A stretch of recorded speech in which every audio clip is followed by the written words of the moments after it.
चंद्रपुरात खत टंचाईमुळे शेतकरी त्रस्त झाल्याचं पाहायला मिळालं।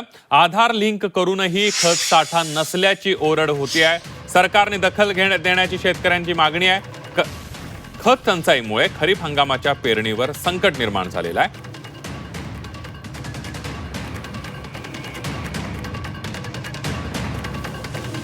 आधार कार्ड लिंक करा, आधार कार्डवर तुम्ही आधार कार्ड द्या, त्यानुसार तुम्हाला तुमच्या सातबारानुसार तुम्हाला जेवढं खत लागते तेवढं मिळते बा।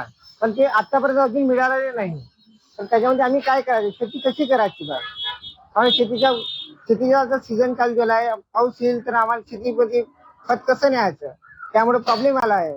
तर त्यामुळे आम्हाला खत मिळत नाही, तर काय करायचं? शेतीचे काम चालू झाले आहे। बी बियाणं घेतलेलं आहे, तरी DAP खत हे जे मिळून नाही राहिले आहे, तरी लिंक नसल्यामुळं हे काही नोंदणी होऊन नाही राहिली आहे।